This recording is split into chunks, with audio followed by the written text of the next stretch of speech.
How's it going, everybody? Welcome back to LOOTastic.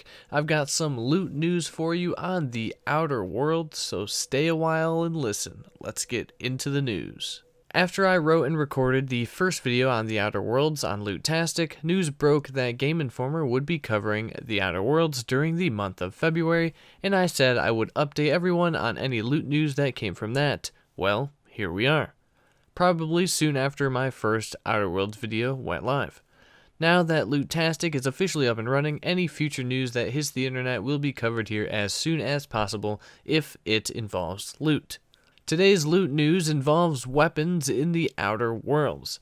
Gameinformer released an article talking about the weird and strange science weapons you can find in the game, and they released a video of the devs talking about the Outer Worlds combat.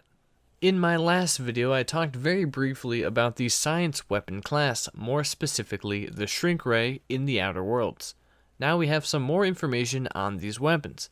At launch, the Outer Worlds will have 5 science weapons for you to acquire, one for each weapon class: the handgun, long gun, heavy gun, light melee, and heavy melee. Science weapons are very rare, crazy, fun-to-use weapons with strange abilities and effects. Code director Tim Kane says that these weapons have inexplicable effects that we thought would be funny, and we didn't care in any way if they were realistic.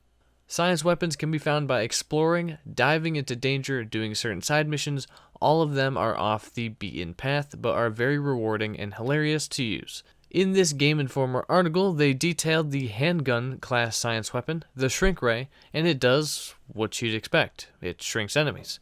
Shrinking enemies doesn't do a ton of damage, but shrunk enemies deal decreased damage to you, and it also gives them a high-pitched voice because, science. Science weapons in the Outer Worlds gain benefits and increased effectiveness from points attributed to the science skill. The more points you invest into science, the weirder and better the science class weapons will work for you. With the shrink ray, for example, more science points will let you shrink enemies smaller and decrease their damage dealt factor even more. And you can even shrink the very large enemies in the game, and as of right now, you can shrink the final boss too. Fantastic.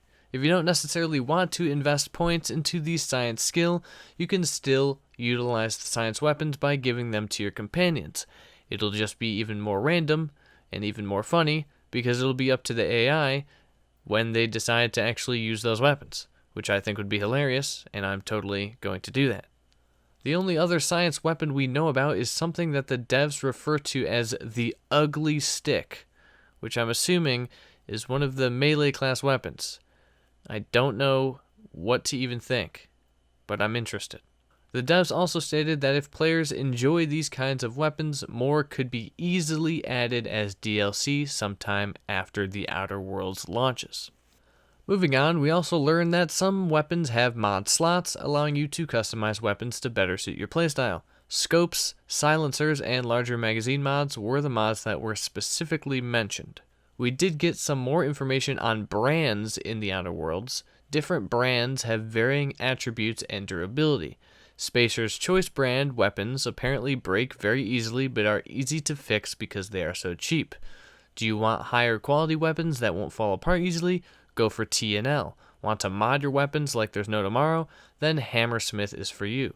Also, item leveling was talked about very briefly during the conversation of science weapons.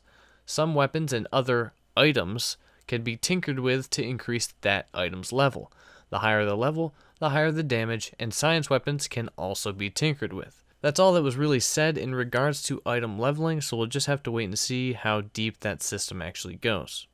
Now when it comes to armor in the Outer Worlds, we now know that there is a broad amount of armor sets that go along with the brands that produce them. So much like the weapons, where different players will want to focus on different playstyles and builds, you'll be able to find something that tailors to you through the brand's system, not only for weapons, but also for armor.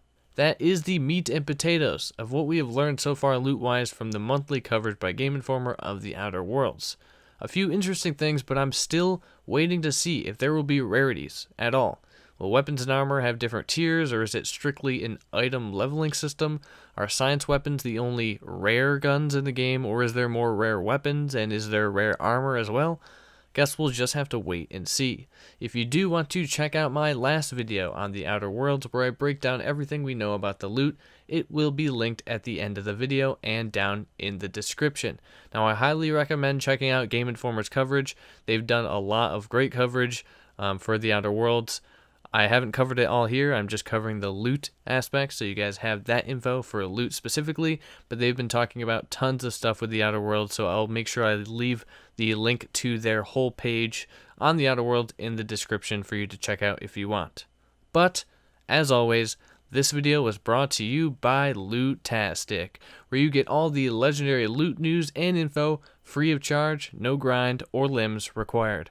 Like the video for 6,969 gold, and subscribe for Wirt's Leg. Remember, it's not the best choice, it's the spacer's choice. Until next time, happy looting.